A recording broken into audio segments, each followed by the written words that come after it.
Good morning, everyone. Our UT is over now, and today we are going to start a new topic, that is fraction. ठीक है, fraction के बारे में हम पढ़ेंगे. सबसे पहले उसकी डेफिनेशन पे क्लियर कर लेते हैं. फ्रैक्शन होता क्या है.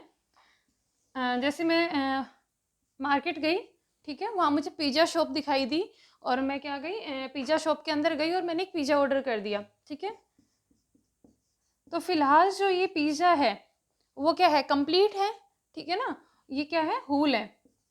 ये एक होल थिंग है, कंप्लीट एक पिज़्ज़ा है. ठीक है, बट क्या किया, फिर एक फ्रेंड आ गई मेरी, तो फिर मैंने क्या करना पड़ गया, मुझे ये डिवाइड करना पड़ गया टू फ्रेंड्स में. ठीक है, तो मैंने क्या किया, हाफ मैंने खा लिया और हाफ मैंने अपनी फ्रेंड को दे दिया. ठीक है, तो इसके 2 पार्ट्स हो गए.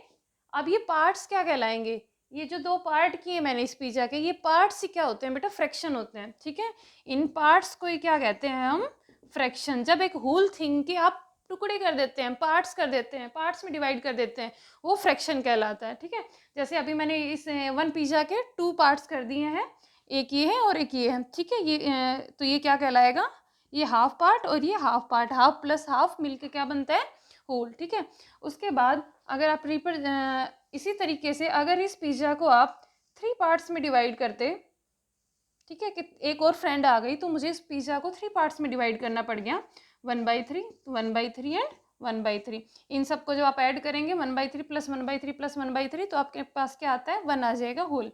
ठीक है, अब देखिए, इट मीन्स, अब आप ये समझिए कि एक फ्रैक्शन की डेफिनेशन आप समझ गए क्या होता है, कि एक होल चीज़ को, एक कंप्लीट चीज़ को टुकड़ों में डिवाइड करना, पार्ट्स में डिवाइड करना फ्रैक्शन कहलाता है. बट फ्रैक्शन का लिखने का तरीका क्या होता है. ठीक है, फ्रैक्शन लिखने का तरीका होता है,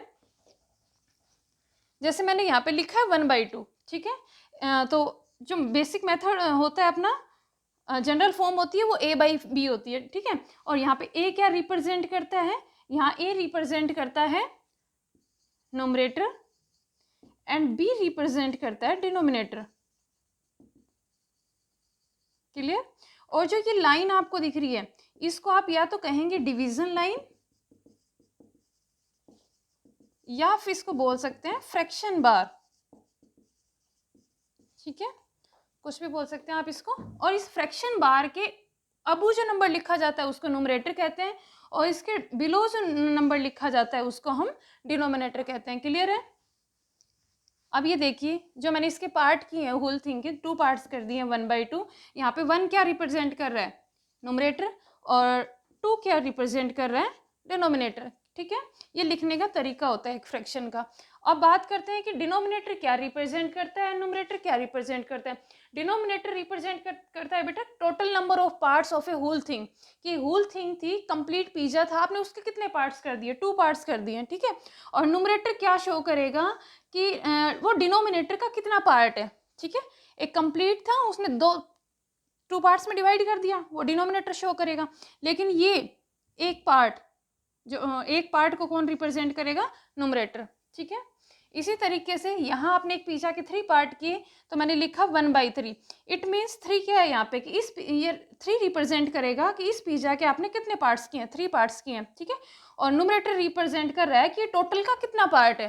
न्यूमरेटर क्या रिप्रेजेंट कर दे, टोटल का 1 पार्ट है ये. ठीक है, 1 पार्ट ये हो गया, 1 ये हो गया और 1 ये हो गया. ठीक है, उसके बाद देखिए फ्रैक्शन की डेफिनेशन देखिए क्या कहती है. Definition of fraction, a fraction is a part of a whole. एक होल का पार्ट होता है फ्रैक्शन. ठीक है, जैसे मैंने अभी बताया कि एक पिज़्ज़ा था, उसको 2 इक्वल पार्ट्स में डिवाइड कर दिया, तो पार्ट्स क्या कहलाएंगे, फ्रैक्शन कहलाएंगे.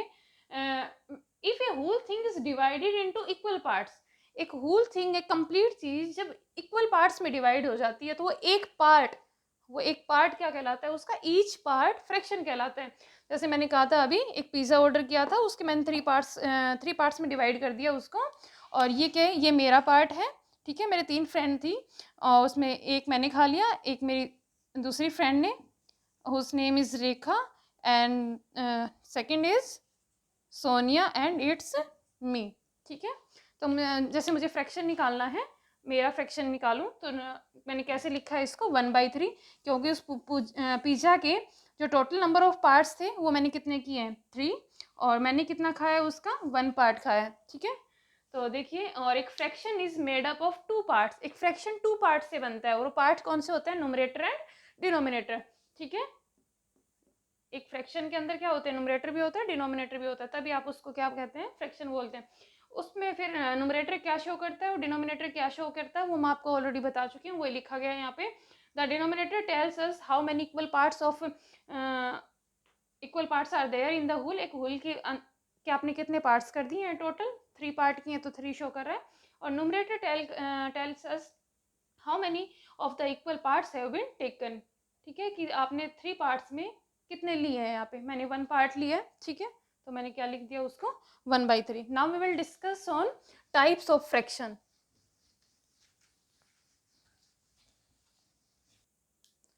Now we are going to discuss on types of fraction. First type क्या है बेटा, प्रॉपर फ्रैक्शन। ठीक है, प्रॉपर फ्रैक्शन किसे कहते हैं, a fraction in which the numerator is less than the denominator, एक ऐसा फ्रैक्शन जिसमें न्यूमरेटर लेस देन हो, लेस देन का मतलब होता है बेटा स्मॉल, छोटा। ठीक है, जिसमें न्यूमरेटर क्या रहेगा, लेस देन रहेगा, छोटा रहेगा किससे, डिनोमिनेटर से। ठीक है, तो कोई भी एग्जांपल ले लीजिए, जैसे 1/2 ही ले लीजिए। ठीक है, आप देख रहे हैं इसमें डिनोमिनेटर क्या है, ग्रेटर है, और न्यूमरेटर क्या है, स्मॉल है। और ये कहा था कि न्यूमरेटर है वो लेस देन होना चाहिए किससे, डिनोमिनेटर से। कोई और एग्जांपल ले लीजिए, जैसे 4/7 ले लिया। ठीक है, इसमें भी आप देख रहे हैं कि न्यूमरेटर क्या है, डिनोमिनेटर से स्मॉल है। ठीक है, अगेन ले लीजिए 8/27, इसमें भी क्या देख रहे हैं आप, denominator is greater than the numerator, और you can say numerator is less than the denominator. ठीक है, तो इस टाइप से आप और बहुत से एग्जाम्पल हो जाएंगे, उसमें न्यूमरेटर क्या रहेगा, लेस देन रहेगा डिनोमिनेटर से। अब बात करते हैं सेकंड जो टाइप है हमारी इम्प्रॉपर फ्रैक्शन के बारे में है।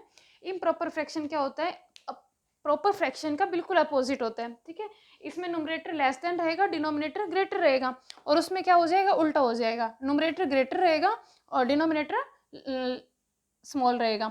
A fraction in which numerator is greater then और इक्वल टू द डिनोमिनेटर। ठीक है, कि जैसे फॉर एग्जांपल इसी को अपोजिट कर देती हूँ मैं, 2/1। अब क्या हो गया, मैंने कहा था ना अपोजिट है उसकी डेफिनेशन, इसमें न्यूमरेटर क्या रहेगा, ग्रेटर देन किससे, डिनोमिनेटर से। इसी को ही कर देती हूँ 7/4, इस बार क्या हो गया, न्यूमरेटर बड़ा हो गया और डिनोमिनेटर छोटा हो गया। ठीक है, और ले लीजिए 27/8 या फिर 13/5। ठीक है, 17/11, here numerator is greater than the denominator. ठीक है, और या फिर मैंने कहा था कि यह इक्वल होना चाहिए, जैसे मैंने लिखा 13/13। ठीक है, मैंने लिखा 45/45। इस टाइप से जो भी फ्रैक्शन होंगे वो भी क्या कहलाएंगे, आपके इम्प्रॉपर फ्रैक्शन कहलाएंगे। ठीक है, थर्ड उस पर चलते हैं। अपनी जो नेक्स्ट डेफिनेशन है बेटा वो है मिक्स फ्रैक्शन। ठीक है, मिक्स फ्रैक्शन क्या होता है, मिक्स फ्रैक्शन की जो आइडेंटिफिकेशन होती है वो सबसे यूनिक होती है। ठीक है, वो कैसे होती है, क्योंकि ये कॉम्बिनेशन होता है, a mix fraction is a combination of a natural number, या फिर आप इसको इस तरह से भी कह सकते हैं कि is a combination of whole number but except zero. ठीक है, एंड ए प्रॉपर फ्रैक्शन। ठीक है, तो एक्सेप्ट जीरो लिखेंगे, इट्स उससे अच्छा मैंने पहले नेचुरल नंबर लिख दिया है। ठीक है, एंड ए प्रॉपर फ्रैक्शन, इसमें एक नेचुरल नंबर रहेगा, एक प्रॉपर फ्रैक्शन रहेगा। नेचुरल नंबर क्या होते हैं, बात करते हैं नेचुरल नंबर की और प्रॉपर फ्रैक्शन की। ठीक है, कॉम्बिनेशन तो बता दूंगी लेकिन पहले डेफिनेशन क्लियर हो। नेचुरल नंबर होते हैं बेटा, all counting numbers are known as natural numbers. Counting कहाँ से स्टार्ट होती है, 1 से, 1 2 3 4 5 6 7। ठीक है, काउंटिंग का कोई एंड नहीं है, तो नेचुरल नंबर्स का भी कोई एंड नहीं है, ये सब क्या कहलाते हैं, आपके नेचुरल नंबर कहलाएंगे। ठीक है, तो एक मिक्स फ्रैक्शन में नेचुरल नंबर रहेगा, एक proper fraction. Proper fraction just अभी मैंने बताया है, क्या बताया, whose numerator is less than the denominator, जिसका न्यूमरेटर क्या हो, लेस देन से, डिनोमिनेटर से लेस देन हो। ठीक है, जैसे 2/4/11 समथिंग लाइक दिस। ठीक है, तो क्या कहेंगे, एक नेचुरल नंबर ले लीजिए कोई भी, जैसे मैंने 2 ले लिया, नेचुरल नंबर है। एक प्रॉपर फ्रैक्शन ले लीजिए, जैसे मैंने अभी लिखा था 4/11। ठीक है, इसको साथ में लिख दीजिए, नेचुरल नंबर को और प्रॉपर फ्रैक्शन को, तो ये क्या बन जाता है, अब आप इसको क्या कहोगे, एक ये मिक्स फ्रैक्शन बन गया है। ठीक है, ये क्या कहलाएगा अब, मिक्स्ड फ्रैक्शन। ठीक है, और कोई एग्जांपल ले लीजिए, जैसे पहले मैंने एक नेचुरल नंबर ले लिया 5, अब इसके साथ एक प्रॉपर फ्रैक्शन लिख दीजिए, जैसे मैंने लिखा 2/10। ये क्या एक प्रॉपर फ्रैक्शन है, because it's numerator is less than the denominator. ये भी क्या है आपका मिक्स फ्रैक्शन है, ठीक है। मिक्स फ्रैक्शन को लिखते टाइम बेटा ध्यान रखिए कि देखिए ये डिवीजन लाइन है, ये नुमरेटर है, ये डिनोमिनेटर है, लेकिन जो आप नेचुरल नंबर लिखते हैं ना वो इस डिवीजन लाइन से हाफ तो ऊपर होना चाहिए और हाफ नीचे होना चाहिए, और इससे बहुत दूर नहीं होना चाहिए, ठीक है, बिल्कुल पास पास ही हो, ये हल्का फुल्का गैप हो बस इनके अंदर। बच्चे क्या करते हैं 5 यहाँ लिख देंगे, 2/10 यहाँ लिख देंगे। This is not a right way to write mix fraction. इसको फिर ये समझा जाएगा 5 अलग है और 2/10 अलग है, ठीक है, इसको आप मिक्स फ्रैक्शन नहीं कह सकते। या फिर कुछ इस तरह से लिखते हैं कि 2/10 लिख दिया, 5 यहाँ लिख दिया, तो इसको ना तो आप 52/10 बोल सकते क्योंकि डिवीजन लाइन से 5 बहुत दूर है, ना आप इसको मिक्स फ्रैक्शन बोल सकते क्योंकि मिक्स फ्रैक्शन तो तब होगा जब आप 5 को हाफ तो इससे ऊपर लिखेंगे, हाफ इससे नीचे लिखेंगे डिवीजन लाइन से, ठीक है। तो ये ध्यान रखें मिक्स फ्रैक्शन लिखते टाइम आपका वे क्या है राइट करने का, तो उसका ध्यान रखिए। जैसे मैंने लिखा 7 and 3/10, ठीक है, तो आप देखिए मैंने 7 को किस तरह से लिखा है, इससे ज़्यादा दूर भी नहीं किया है और डिवीजन लाइन से हाफ ऊपर है और हाफ नीचे है, ठीक है, दिस इज राइट वे। अब नेक्स्ट पे बात करते हैं यूनिट फ्रैक्शन। यूनिट फ्रैक्शन क्या होता है? Unit fraction has 1 as its numerator but the denominator can vary. ऐसा फ्रैक्शन जिसमें न्यूमरेटर आपका 1 रहे और denominator can vary, denominator change होता रहे। फॉर एग्जाम्पल, लेकिन ये कंडीशन है कि न्यूमरेटर आपका 1 ही होना चाहिए। जहाँ आपको न्यूमरेटर 1 दिखाई दे समझ जाओ वो कैसा है, यूनिट फ्रैक्शन है। जैसे 1/3, 1/12, 1/17, 1/47, 1/99 ETC, ठीक है, ये सारे क्या हैं आपके यूनिट फ्रैक्शंस हैं। नेक्स्ट है और next definition is like fractions, ठीक है। लाइक फ्रैक्शंस क्या होते हैं बेटा? डेफिनेशन है 2 और more fractions whose denominators are equal is called like fractions. For example जैसे मैंने लिखा 2/7 एंड 3/7, ठीक है, मेरे पास ये 2 फ्रैक्शंस का पेयर है और मुझे ये आइडेंटिफाई करना है कि लाइक फ्रैक्शंस हैं या नहीं है, ठीक है। तो डेफिनेशन को अगर ये फुलफिल करते हैं ये एग्जांपल तो हम कहेंगे लाइक फ्रैक्शंस है। डेफिनेशन क्या कहती है कि इनके डिनोमिनेटर्स इक्वल होने चाहिए, न्यूमरेटर डजंट मैटर, न्यूमरेटर से हमें कोई लेना देना नहीं है क्या है। तो आप देख रहे हो डिनोमिनेटर दोनों के इक्वल हैं, so these are like fractions, like fractions, ठीक है। कोई और एग्जांपल ले लीजिए, जैसे लिखा 1/28, ठीक है, 17/28 एंड 18/28, ये 3 नंबर्स हैं, ठीक है, 3 फ्रैक्शंस है। आप इसको आइडेंटिफाई कीजिए ये लाइक फ्रैक्शन है कि नहीं है, ठीक है। तो डेफिनेशन क्या कहती है, इनके डिनोमिनेटर क्या होने चाहिए, इक्वल होने चाहिए। तो आप देख रहे हो इस फ्रैक्शन का डिनोमिनेटर भी 28 है, इस फ्रैक्शन का भी डिनोमिनेटर 28 है, इस फ्रैक्शन का भी डिनोमिनेटर 28 है। It means these are like fractions, these are also like fractions, ठीक है, ये भी लाइक फ्रैक्शंस है। अब बात करते हैं अगर इस तरह से लिखे हो, जैसे मैंने लिखा 2/7, 3/7, अगर इस तरह से लिखो, एक तो मैं लिखूँ 2/7 और एक मैंने लिखा 3/8, ठीक है, इस बार क्या कर दिए, डिनोमिनेटर मैंने डिफरेंट कर दिए, अनइक्वल है, सेम नहीं है, तो इनको क्या कहेंगे, इनको हम कहेंगे बेटा अनलाइक फ्रैक्शंस, ठीक है। 2 और more fractions whose denominators are unequal या फिर different is called like unlike fractions, ठीक है। जिनके डिनोमिनेटर सेम होंगे उनको लाइक और जिनके डिनोमिनेटर डिफरेंट होंगे उनको क्या कहेंगे, अनलाइक।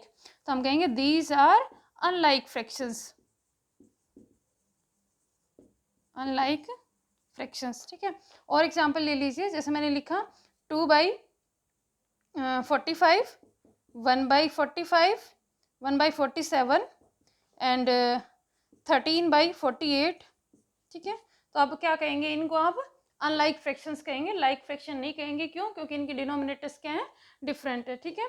यहाँ पे देखिए 45 है, यहाँ 47, यहाँ 48, so these are unlike fractions. Clear? ये हमारी लास्ट डेफिनेशन है बेटा, इक्विवेलेंट फ्रैक्शन, ठीक है। इक्विवेलेंट फ्रैक्शन क्या है, जैसे नाम से ही शो हो रहा है, ठीक है, इक्वल, ठीक है। इक्वल की स्पेलिंग क्या होती है, EQUAL, तो वहां से आप याद रख सकते हैं कि नाम से शो हो रहा है इक्वल, कि ऐसे फ्रैक्शन जो आपस में इक्वल हो उनको क्या कहेंगे, हम इक्विवेलेंट फ्रैक्शंस कहेंगे, ठीक है। इसमें क्वेश्चन किस टाइप से बनता है बेटा, ये जैसे लिखा हो फाइंड 4 या 5 या 3 या 10 equivalent fractions sorry, equivalent fraction of 2/6, इस टाइप से क्वेश्चन बनता है। जैसे लिखा 2/6, ठीक है। इसके इक्वल मुझे 4 इक्विवेलेंट फ्रैक्शन चाहिए, तो अपन कैसे लिखेंगे, यहाँ पे 2 क्या है न्यूमरेटर और 6 क्या है डिनोमिनेटर, ठीक है। तो आप क्या करेंगे, न्यूमरेटर में 2 की टेबल चलाइए और डिनोमिनेटर में 6 की टेबल। 2 है 4 आ जाएगा, नेक्स्ट नंबर 6, नेक्स्ट नंबर 8 और उससे नेक्स्ट 10, ऐसे होती है 2 की टेबल, ठीक है। डिनोमिनेटर में 6 की टेबल चलने दीजिए, ठीक है। ये क्या हो गया, इसके इक्विवेलेंट फ्रैक्शन हो गए। इजी है इक्विवेलेंट फ्रैक्शंस निकालना। जो भी एक आपको दिया गया है फ्रैक्शन, उसमें न्यूमरेटर में न्यूमरेटर की टेबल चलने दीजिए, डिनोमिनेटर में डिनोमिनेटर की टेबल चलने दीजिए, वो आपके क्या होते हैं, इक्विवेलेंट फ्रैक्शन होते हैं। एक और एग्जांपल ले लीजिए, जैसे मैंने लिया 1/3 ले लिया, ठीक है।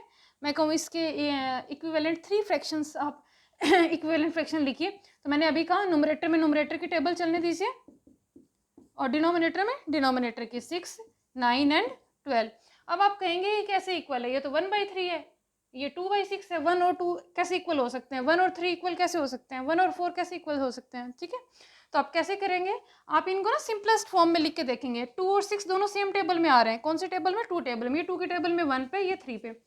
ये 3 और 9 दोनों सेम टेबल में आ रहे हैं, ये 3 की टेबल में 1 पे आ रहा है, ये 3 की टेबल में 3 पे आ रहा है। ये 4 के टेबल में दोनों आ रहे हैं, 4 की टेबल में it comes on 1 and in the table of 4 12 comes on 3 numbers, ठीक है। तो आप देख रहे हो कट करने के बाद क्या रहा आंसर आपका, 1/3 1/3 1/3, और ये भी क्या है 1/3। तो ये सारे क्या है, इक्विवेलेंट फ्रैक्शन है।